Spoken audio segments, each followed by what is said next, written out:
How to build a gaming PC for beginners in 2024. Guys, I've prepared for you a $2,000 gaming PC build, and I'm going to show you step by step how to do this PC build, this gaming PC build for beginners. But first, a quick word from today's sponsor, Lexar Memory. Guys, many gamers and professionals already use Lexar to work very quickly and efficiently because Lexar has a large selection of innovative storage products. If you want, you too can discover the advantages of Lexar in your next PC build. So if you want to know how to build a gaming PC in 2024, that's what I'm going to show you step by step. And first, we're going to prepare the PC case. I have picked the NZXT H7 Flow. And you got to be a little bit careful because these NZXT H7 cases, they have different versions. Some come with RGB fans, some come without. So please pay an eye on that when you order that. Those have three 120mm RGB fans in the front, and the outtake fan at the back there is non-RGB. But it's a very nice big case with good airflow. So first things first, after preparing the main board in 4 steps, we're going to prepare the main board in 4 steps. And I picked the Asus ROG Strix board because these Asus boards have a very nice software for controlling the RGB effects, and that should harmonize very well with the case fans.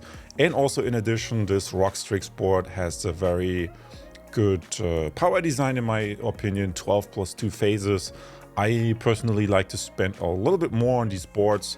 They should go for around not more than $150. If you would buy a cheaper board, then the problem could be that VRMs are not as powerful and therefore run a little bit hotter.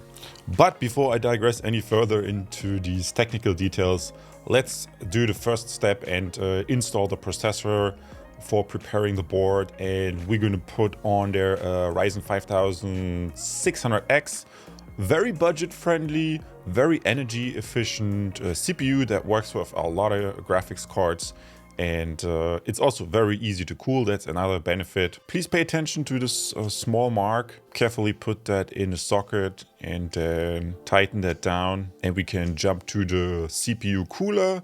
Guys, you could use the included stock cooler, the AMD stock cooler, but in my opinion, it's much nicer to oversize the cooling a little bit. So let's remove these 4 screws here because that's what we need to do first before we can install the CPU cooler. I've sped everything up a little bit for you here. And then another thing you might want to consider is if your cooling solution has thermal paste already applied, maybe you want to remove that and bump it also up. I like to use the Arctic MX4. That's a really good thermal paste. And then depending on what cooler you have, if you have another brand that might look a little bit different, we put these spacers in here. And once you do that, put 2 screws on one side, and then you can comfortably put in the adapter plate and put some more screws on the other side, tighten that down. And again, I sped the whole process up a little bit because what we want to do is apply a small, maybe pea-sized amount of thermal paste. Don't use too little, don't use too much. Sometimes there's a spatula included, but I like to do it that way. I think that's quicker and works equally well. And yeah, these coolers, they are very affordable. They have a good build quality in my opinion, and they work excellently. Also, the fan is quiet. You have a pretty long screwdriver because that's very comfortable to work with a little bit longer screwdriver. When installing the fan, obviously, another important thing is to pay attention to the direction. That should explain themselves. You can just clip that on there. Depending on what manufacturer you have, sometimes the attachment of the fan can slightly vary. And finally, what also very useful is you put that onto the fan header 1, the CPU header, where you have the CPU cooling fan, like you can see here. That way the fan is already connected before we put in the board, and we can move on to the memory. And also thank you very much to Lexar for providing the sample of the Tor DDR4 memory. Very nice memory kit with really good, very nice timings. Most CPUs have a 2-channel memory controller, as you can see here, channel A and channel B. And my recommendation is, like the mainboard manual always says, put it in A2 and put it in B2, because the last slot is always, the last bank is always where the memory is terminated. And since these are high frequency signals, that's what you should do. Which brings us straight up to the last step, step 4, installing your storage, the NVMe SSD. And please keep in mind there are different NVMe's with different standards. You should pick one with the PCIe standards appropriate to your board. In this case, I use a PCIe 4.1 because that's exactly what the board has. Some newer boards like the AM5 boards, they have PCIe 5 as well, but the PCIe 5 NVMe's, they also tend to be more expensive. And since we're already putting a big graphics card, I don't want to make it a $3,000 build because it's supposed to be a $2,000 build. So once all the 4 steps are complete, we can install the motherboard in the NZXT case. That's also pretty self-explanatory. And as you can see, that's really the advantage. You do the board first before you install it into the PC case. And now we're going to take 8 screws, 3 on top, 3 at the bottom, and 2 in the middle. And what for PC building for beginners, if you're a beginner and you want to build PC, cabling might be a little bit, maybe you never have done that. So here you see an overview. That's what you always should refer to your mainboard manual. Usually it's pretty similar depending what board you use. I showed examples to you as well, but it should really be no issue if you do it like I showed you in these examples. So installing the power supply, I picked an ATX 3.0 power supply, and this NZXT case, it's going to be installed at the back. Some power supplies are at the side or at the top, but very often they're at the bottom. And again, since all the other cabling is done, we now just have to attach the power to the CPU and board.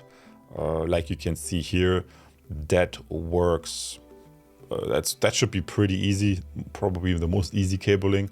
Make sure it's really sits firmly in the socket. And with that, we can go to the final step and install the graphics card.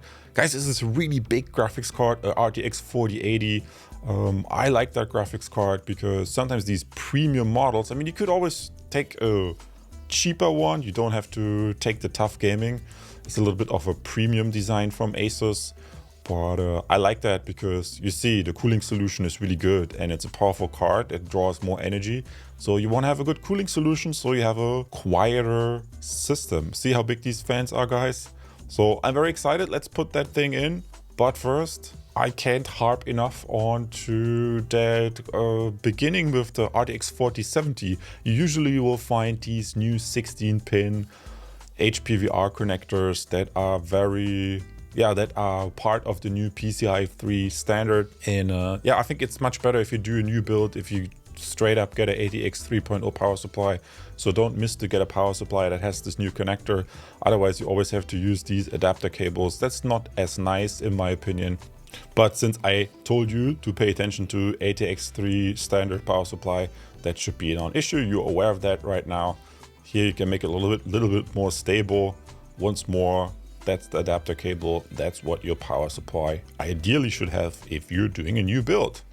Excellent, guys. This concludes today's gaming PC build for beginners in the $2,000 price range. So a little bit bigger budget. But as you can see here in the navigation below, in part 1 of this video series, I showed you how I picked the parts, why I picked the parts. In part 2, this was the PC build.